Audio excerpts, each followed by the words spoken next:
మీరు ఒక మాట అన్నారు, అంతకుముందు మీరు చాలా విసిగిపోయారు, బాపు గారి అవకాశం కూడా అలాగే అవుతుందిలే అనుకున్నారు. చాలా అయ్యాయి ఆడిషన్స్. అంటే ఏమయ్యేది ఆడిషన్లో? మీరు సెట్ అయ్యేవారు కదా వాళ్ళ క్యారెక్టర్కి, లేకపోతే ఎలా? అంటే దానికి ముందు దాసనారాయణరావు గారిది అభిసారిక అని ఒక మూవీ వచ్చిందండి. అప్పుడు మేము పద్మాంటి దగ్గరికి వెళ్ళి, మమ్మీ తెనాలి మాకు తెలిసిన ఒక మమ్మీ వాళ్ళ క్లాస్మేట్ పద్మాంటికి మంచి క్లోజ్, మంచి వాళ్ళండి తెనాలి పిల్లలు, చాలా వాళ్ళు కష్టపడుతున్నారు ఇండస్ట్రీలో అని అంటే పద్మాంటి రిఫర్ చేసి దాసరి అంకుల్ దగ్గరికి వెళ్ళాను. సవేరా హోటల్లో అప్పుడు వీళ్ళకి పాముగురు వీటిల్లో జరుగుతూ ఉండే స్టోరీ డిస్కషన్స్ అవన్నీ. ఏం చేస్తారు, మాట్లాడేవాళ్ళు, కింద నుంచి పెద్ద చూసారు, ఒడ్డు పొడుగు బాగుంది అమ్మాయి అనేవాళ్ళు, స్టోరీ మంచి క్యారెక్టర్ అండి అనేవాళ్ళు, కొంచెం మీరు బయట కూర్చోండి అమ్మాయితో మాట్లాడతాం అనేవాళ్ళు. మా అమ్మాయికి ఇటు చూసేదాన్ని నేను, ఇంకంతే. ఇంక మా అమ్మగారు బయటకు వెళ్తాను అని అంటే అల్లిచ్చేదాన్ని కాదు. సో ఆ లోపల వాళ్ళ భావన ఏంటనే అర్థమయ్యి అర్థం కాని వయసు నాది అప్పుడు. సో అలా ఇక మా అమ్మగారు నన్ను వదిలిపెట్టేవాళ్ళు కాదు. మొన్న కూడా చౌదరి గారు అని చెప్పని ఒక ఆయన ప్రొడ్యూసర్ కలిసారండి. అప్పుడు అర్జున్ సర్జాతో ఒక మూవీ చేయాల్సింది, శారదాంటి మెయిన్ క్యారెక్టర్. అందులో అంతా డేట్స్ వరకు వచ్చింది, అంతా ఓకే అన్నారు, క్యారెక్టర్ మిస్ అయిపోయింది. కాదు అంటే అంత ఓపెన్గా మిస్బిహేవ్ చేసేవారా? నా దగ్గర మిస్బిహేవ్ చేసి నా దగ్గర బతికి బట్ట కడతాడండి వాడు ఎవడైనా. అదే అందుకని అడుగుతున్నా. ఎందుకంటే ఇప్పుడు జీలో అప్పుడు ఉండేది. అదే అదే మీరు బోల్డ్గా కనిపిస్తున్నారు చాలా, బట్ ఎలా మీకు అర్థమైపోయేది వాళ్ళ మనసులో ఏమిటని? అంటే మా మమ్మీతో మాట్లాడేవాళ్ళు. మా మమ్మీ అమ్మాయి చిన్నపిల్లండి, తను ఫ్రెండ్లీగా మంచి ఆర్టిస్ట్ అండి, మా అమ్మాయిలో టాలెంట్ ఉందండి అని అలా అనేవాళ్ళు. ఇంటికి వచ్చినాక డిస్కషన్ జరుగుతుంది కదా, నన్ను బాగా రెచ్చగొట్టేది మా అక్క అయితే. చూడు నువ్వు చేయాల్సిన క్యారెక్టర్ అమ్మాయి చేసింది, చూసుకోండి చేసుకొని నాకేంది, నేను ఎప్పుడు ఏ క్యారెక్టర్ పోయిందని ఏడ్చింది లేదండి. ఈవెన్ దో మిస్టర్ బెళ్ళానికి కూడా బాపు గారు, రమణన్ల గారు, రాజేంద్ర ప్రసాద్ గారికి ఇప్పుడు ఒక మనసు ఉంది, మరి ప్రతి ఒక్కరికి ఒక అంతరాత్మ అనేది ఉంటుంది. ఈవెన్ ఆమెనికి కూడాను వాళ్ళ గుండె మీద చేసుకుంటే మినిమం మ్యాక్సిమం ఎక్స్ట్రీమ్ ఈ క్యారెక్టర్ అమ్మాయి అయితే బాగుంటుందని చెప్పని ఎంత ప్రయత్నం చేశారు, ఎంత ప్రయత్నం చేశారు. నేను ఆయనకి సారీ కూడా చెప్పాను, రాజేంద్ర ప్రసాద్ నా భవిష్యత్తును గురించి జరిగిన విషయాలన్నీ ఆయనకి చెప్పాము, ఏం లేదు ప్రాబ్లం. ఆయన వేరే ఆలోచనలో ఉండేవాళ్ళు, మేము అది అంటే ఇప్పుడు అప్రమత్వం, ఈజ్ గుడ్ ఆర్టిస్ట్ కానీ ఆ క్యారెక్టరు నాకు ఆమెని ఒకరోజు ఫ్లైట్లో కలిసినప్పుడు నాతో చెప్పింది, దివ్యవాణి గారు ఒక 1000 సార్లు నాకు ఆ డెక్లో, అప్పుడు సీడీలు డెక్లు ఉండేవి, చూపించి ఇలానే కావాలని చెప్పేవాళ్ళు. మరి ఎందుకు మిస్ అయిపోయారు మీరు? చేయలేదు, ఒప్పుకోలేదు. రాజేంద్ర ప్రసాద్ గారు అండ్ ఆయన ప్రొడ్యూసర్ ఆయన చేత పార్థసారథి గారు సంథింగ్ ఏదో పేరు ఉంది. సో అలా. But film industry is very tough place కదా దివ్యవాణి గారు. టఫ్ ప్లేస్ లేనిది ఏదో చెప్పండి స్వప్న గారు. అలా కాదు, రిలేటివ్లీ నేను మీరు అన్నది రైటే, అన్ని ప్లేసెస్ లో టఫ్ ప్లేసే. పనమ్మాయి మన ఇంటికి వచ్చి ఒక పనమ్మాయి పని చేస్తుంది. ఆ అమ్మాయి పొద్దున్న లేసిన దగ్గర నుంచి, రోడ్డు మీద నడుచుకొని వచ్చే దగ్గర నుంచి, ఇంట్లో పని చేసి తను ఓనర్ అనేవాడి దగ్గర నుంచి ఆడదానికి తిరిగి వెళ్ళటానికి టఫ్ కాదు, చాలా టఫ్. ఎక్కడ టఫ్ అక్కడ. కానీ ఇక్కడ ఎంత మొహమాటంగా అందంగా ఉంటుందంటే మీరు చెప్తున్న సన్నివేశాలు ఆలోచిస్తే, ఇప్పుడు అమ్మగారు ఎంత అర్థం చేసుకుని మిమ్మల్ని తప్పించుకుని కాపాడుకుని జాగ్రత్తగా నెట్టుకొచ్చారు. మీరు చెప్పారు, అదే చెప్తున్నాను. అలా చేయలేని పరిస్థితులు చాలా మందిని చూసాను. నాకు ఆర్టిస్టుల్ని చెప్పడం ఎందుకులే గానీ అన్నల దగ్గర అంటే కొంతమందికి అది తప్పు అనిపించకపోవచ్చు, అది వాళ్ళ చాయిస్. నేను తప్పని నేను ఎప్పుడు అంటలేదు. నవే డేస్ ఇప్పుడు కూడా నేను అంటున్నాను, నవే డేస్ అవనేది ఫ్యాషన్ అయిపోయింది, కామన్ అయిపోయింది, అది ఎంజాయ్మెంట్ అయిపోయింది. నేను తప్పని ఇప్పటికీ నేను చెప్పట్లేదు. 2 చేతులు కలిస్తేనే చెప్పట్లు, చేతులు కలవనప్పుడు ఈ చేయి కాబట్టి. కాకపోతే మనం అనుకున్న విధంగా హైప్ అవ్వలేవచ్చు. కానీ దేవుడు అనేవాడు ఒకటి ఉంటాడు, న్యాయం అనేది ఒకటి ఉంటుంది. మన అంతరంలో ఒక ఆలోచన పుట్టక ముందే ఈ నోస్ వాట్ ఈజ్ మనం ఆలోచిస్తున్నాం అనే దానిని నిలబెట్టేవాడు ఆయన. సో అది నన్ను ఇంతవరకు నిలబెట్టింది. ఎంతమంది ఉన్న తెలుగు చరిత్ర ఉన్నంత వరకు నా శత్రువు అయినా నా మిత్రువు అయినా ఆ పని అనేది ఉండాల్సిందే. నన్ను అంగీకరించే వాళ్ళైనా అంగీకరించిన వాళ్ళైనా ఆ పాట అనేది దేవుడు అలా దానిని జతపరిచాడు అనుకుంటానండి. అండ్ ఎస్పెషల్లీ బాపు రమణల గారు అసలు ఇండస్ట్రీకి వాళ్ళు విరుద్ధమైన వ్యక్తులు. అంటే వాళ్ళ మనస్తత్వాలు అంత స్వచ్ఛంగా ఉంటాయని. స్వచ్ఛమైన మనుషులు. నాకు జరిగిన అన్యాయానికే మళ్ళీ పాపం వాళ్ళు పెళ్లి కొడుకు మూవీ తీసి అందులో నాకు తెలిసి లాస్ వచ్చింది. అదే అప్పుడు బంగారు పిచ్చి కానీ విజయ నిర్మల్ గారు చేసిందనమాట. సో నరేష్ గారు నేను చేశాము. అది అక్కడేమో చంద్రమోహన్ గారు విజయ నిర్మల్ గారు చేశారు. సో సేమ్ స్టోరీ ప్రజలకు అంతా ఎక్కక అది అనుకున్న విధంగా ఆడలేకపోయింది. బట్ నాకు మంచి పేరు వచ్చింది. దానికోసము వెంకటరమణ గారు తన పక్కనున్న సైటుకి అప్పుడు ఫైనాన్షియల్ దీనికి బాపు గారు ఇచ్చేశారు. అంత స్నేహబంధం వాళ్ళకి. వాళ్ళు అసలు చూస్తే రిలేషన్స్ అనుకుంటాం కానీ స్నేహితులు అనేది చాలా రోజుల వరకు నాకే తెలియదండి. సో అన్నీ ఉన్న విస్తరాకు అణిగి మణిగి ఉంటుంది అనడానికి. అవును, ఇండస్ట్రీలో ఉండే పద్ధతులకి విరోధమైన వాళ్ళు అండ్ నాకు మనసున్న మనుషులు. నేను బాపు గారితో న్యూ ఇయర్ టైంలో ఆటలు కూడా ఆడాను ఆయనతో. మొన్న కూడా రోజా ఒకసారి దుబాయ్లో బాపు గారికి లైఫ్ టైమ్ అచీవ్మెంట్ అవార్డు ఇస్తున్నప్పుడు చెప్పింది, ఒక ఆడది అందగత్తె అంటే ఎన్ని అవార్డ్స్ రివార్డ్స్ వచ్చినా బాపు బొమ్మ అనేది అది ఒక క్రెడిట్. అది దివ్యవాణి కొట్టేసింది. నాకు చాలా జెల్సీగా ఉండేది. ఫుల్ లెంగ్త్ నేను క్యారెక్టర్ ఆయన దగ్గర నేను చేయలేకపోయాను. అఫ్కోర్స్ ఆ తర్వాత నేను అదేంటి ఒక మూవీ చెప్పిందండి ఎన్టీఆర్ గారిది ఏదో, దాంట్లో నేను ఒక సాంగ్ చేశాను నేను అని చెప్పాను. అని అంటే ఆడవాళ్ళంటే అందరూ అందమే, అందరూ బాపు బొమ్మలే. ఎస్పెషలీ బాపు బొమ్మ అంటే ఆయన జనరేషన్స్ ఎంతమంది చేసిన, అవును, వాణిశ్రీ గారు వాళ్ళు చేసిన, నా జనరేషన్స్ ఎంతమంది చేసిన, ఆమెని నేను ఎంతమంది, నా తర్వాత జనరేషన్ చార్మి వాళ్ళు మిగతా వాళ్ళు ఎంత చేసినా బాపు బొమ్మ అంటే దివ్యవాణి. అది నా ఇంటి పేరుగా మార్చబడింది కదా, అదే నాకు దేవుడిచ్చిన ఒక ధన్యత అండి. అదే మరి చారెడు బారెడు పిడికెడు గుర్తుందా? పిడికెడు నల్లని కుర్రలు బారెడు. ఆ జడబడుకున్నప్పుడు మీరు చూడండి, ఆ షార్ట్లో చూస్తే నా కళ్ళన్నీ ఎర్రగా ఉంటాయి అనమాట. అప్పటికే ఒక యుద్ధం అయిపోయేది నా మీద, ఇన్ని నిందలు ఏడ్చి ఏడ్చి ఏడ్చి షార్ట్ రెడీ అనగానే వెళ్ళిపోయేది అనమాట. మళ్ళీ అట్లా మీ డైలాగ్ మేము వాడేసుకుంటుంటాం, చెంగల్పట్టి శాంతారాం అంటే మీరే కదా.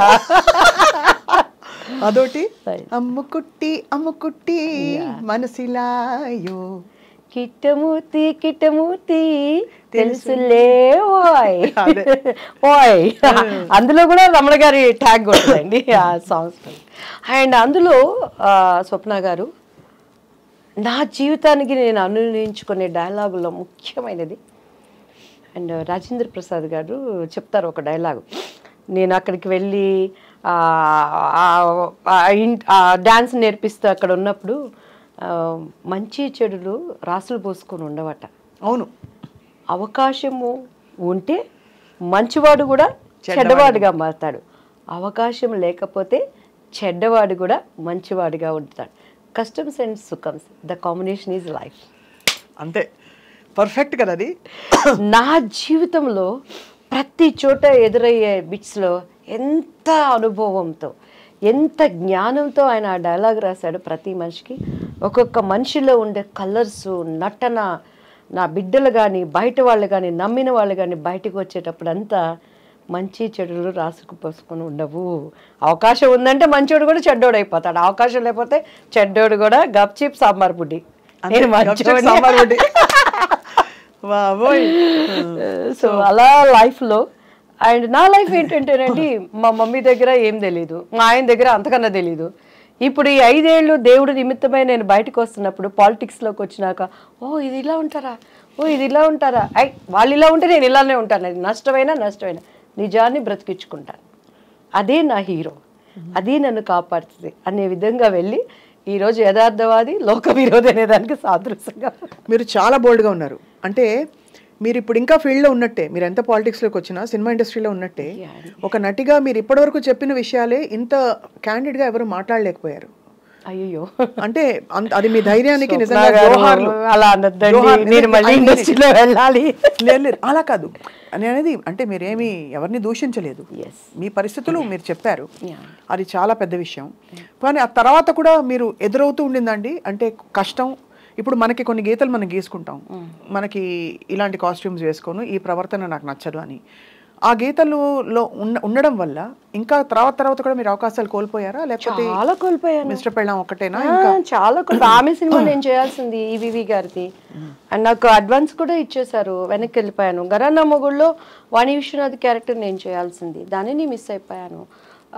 మిస్ అయిపోవడం అంటే they just come and tell you know, ఇంకా అంతే. ఇక ప్రాబ్లమ్స్ అది ఎవరన్నా అనుకోండి, డైరెక్టర్లు అనుకోండి, హీరోలు అనుకోండి, మేబీ వాళ్ళ దానికి ముందు మీకేమన్నా డైరెక్ట్ ఇండికేషన్ వచ్చేదా దట్ ఏదో ఎక్స్పెక్ట్ చేస్తున్నారు వీళ్ళని? 100% వచ్చేది. మమ్మీ వాళ్ళకి అంత ధైర్యం చేసేవాళ్ళు కాదు నా దగ్గర, పాప ఏమి నన్ను అయితే ఇబ్బంది పెట్టేవాళ్ళు కాదండి. నేను ఇక్కడ గొప్ప ఏంటంటే నా టాలెంట్ నన్ను బ్రతికిచ్చింది. దివ్యవాణి అంటే సింగిల్ టేక్ ఆర్టిస్ట్. అక్కడ లోపం ఉందంటే కెమెరామ్యాన్తో పక్క ఆర్టిస్ట్తో, కానీ నాది ఎప్పుడు అండ్ ఎందుకంటే అంత డెడికేట్ మైండ్గా డైలాగ్స్ కానీ డ్యాన్స్ కానీ నాకు లాంగ్వేజ్ తెలియకపోయినా కూడాను డెడికేట్ మైండ్తో నేను ఏది ఉన్నా కూడానండి, ఈవెన్ దేవుడి పని కానీ ఇప్పుడు సంబంధం లేకుండా రియల్ ఎస్టేట్ అనేది నేర్చుకుంటున్నాను ఇక్కడ. కొంతమంది మన దాంట్లో కూడా డెడికేట్ మైండ్తో చేస్తాను, పొద్దున్న లేస్తే దాని మీదే వర్కౌట్ చేస్తాను. అలా నేనేమి ఎక్కడ బైబుల్ కాలేజీకి వెళ్ళలేదు, బైబుల్ థెరపీలు పొందలేదు. కానీ అక్కడ నిలబడినప్పుడు నేను షికాగోలో చాలా టైం ఇస్తారండి వాళ్ళు, కానీ అక్కడ 1.5 hours 2 hours when God spoke through with me, whole Chicago దేవుడు మాట్లాడాడు అనే విధంగా అక్కడ హృదయాలకు తాకే విధంగా నేను దేవుడు పాదాలు పట్టుకుంటాను. అట్లా ఏది చేసినా నాకు తెలియకపోయినా కూడాను దాన్ని తెలుసుకోవడానికి ప్రయత్నం చేసేదాన్ని. అది ఇండస్ట్రీలో నన్ను నిలబెట్టింది. ఎందుకంటే నాకు బాగా చిరంజీవి గారు ఇచ్చిన కాంప్లిమెంట్ అనమాట.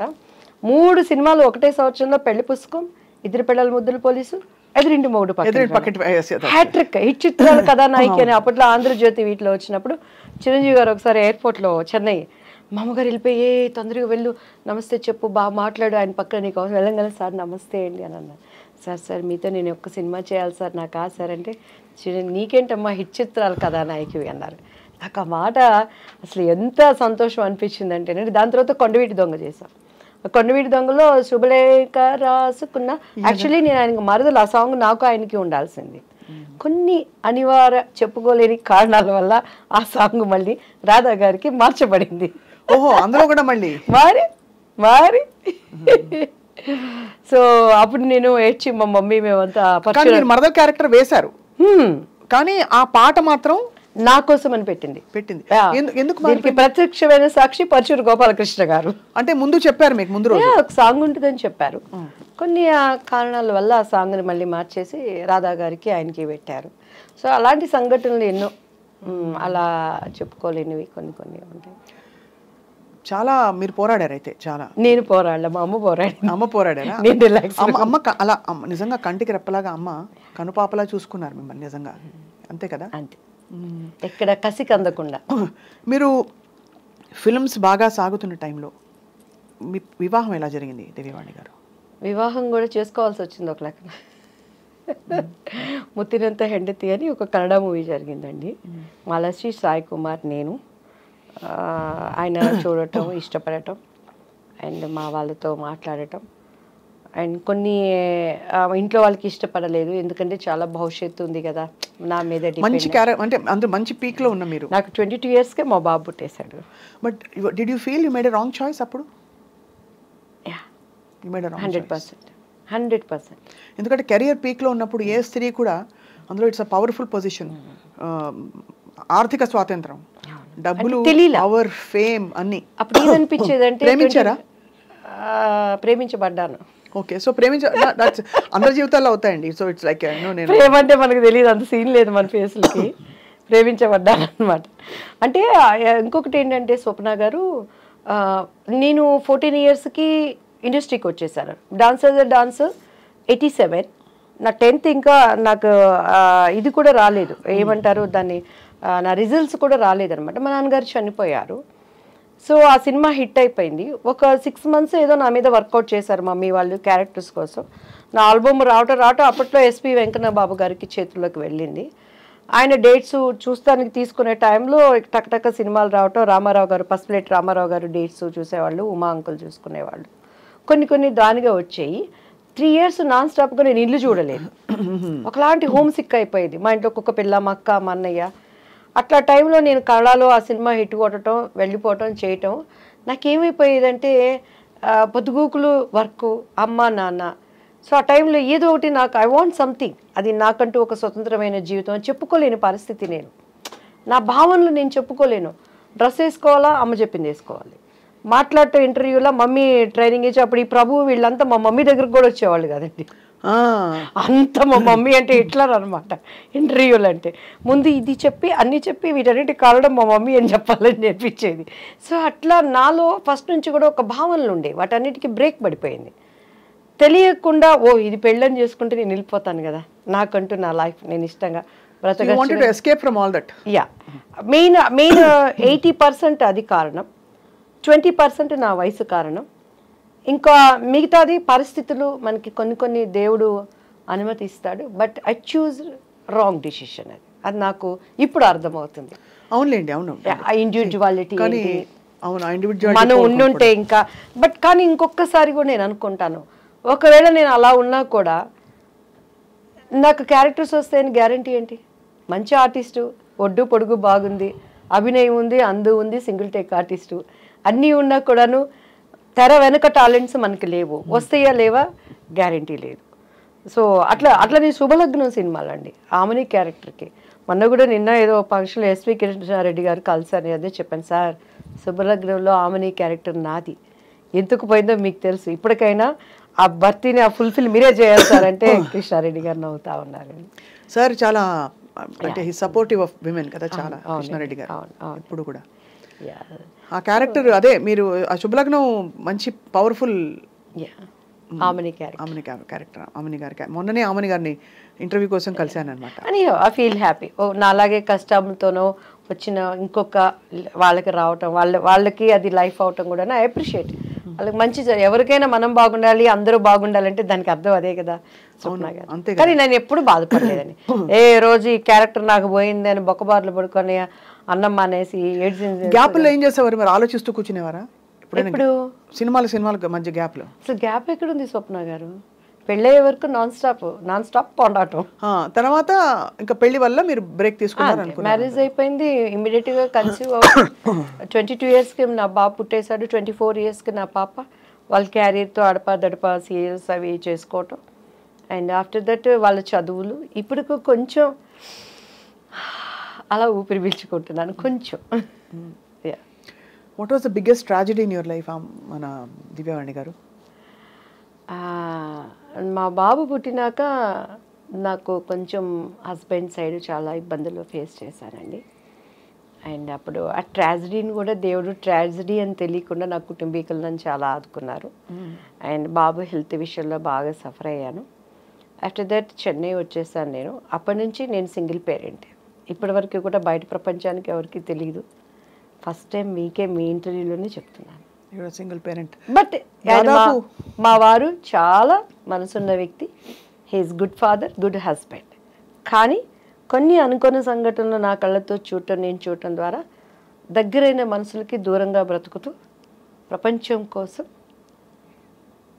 అండ్ నేను ఒక నీతి నియమాలతో ఉండే అనేటువంటి కట్టుబాట్ల కోసం నా పిల్లలకి నేనే ప్రపంచం. But is very lovely father. Is a good father to them. It's good husband. మీకు వారికి అంటే గుడ్ హస్బెండ్ ఎందుకు లేదు, every minute he will take care about me. కొన్ని ఏంటంటే అక్కడ పరిస్థితులు, వాటిని నేను మళ్ళీ ప్రభువుని అంగీకరించటం, అది అభిప్రాయ భేదాలు అనేవి రావటం వల్ల మానసికంగా దూరం అయిపోయాం. చాలా సంస్కారవంతుడు ఆయన. నాకు దేనికి అడి చెప్పి every minute he will take care. మా పిల్లల గురించి కానీ. ఇక కామెడీ ఏంటంటే మా పిల్లలకు కూడా మాకు ఎంత అగాధం ఉన్నది అనే విషయం తెలియదు.